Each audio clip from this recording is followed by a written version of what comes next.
বন্ধুরা, আজকে আবারও একটি রিক্রুটমেন্ট বিজ্ঞপ্তি নিয়ে আলোচনা করব, যেখানে ওয়াক ইন ইন্টারভিউর মাধ্যমে রিক্রুটমেন্টটি হবে।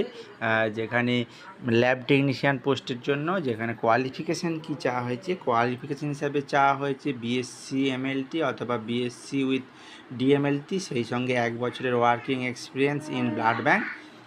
এজ লিমিট কত চাওয়া হয়েছে, আপ টু 30 বছর পর্যন্ত, যেখানে স্যালারি হিসাবে দেওয়া হবে 24,700 থেকে 30,000 টাকা পর্যন্ত পার মান্থ। 6 মাসের ডিউরেশন এবং ওয়াক ইন ইন্টারভিউ হবে 15 July 2024, second floor CCE TMC, যেটা হচ্ছে নাভি মুম্বাই অবস্থিত। এই যে অ্যাড্রেস দেওয়া আছে, এখানে ইন্টারভিউটি হবে। এবং সেই সঙ্গে কি বলেছে, বায়োডাটা, ওই যেসব ডকুমেন্টগুলি বলেছে সেই ডকুমেন্টগুলি সঙ্গে নিয়ে যেতে হবে। রিপোর্টিং টাইম 10টা থেকে 10:30টার মধ্যে।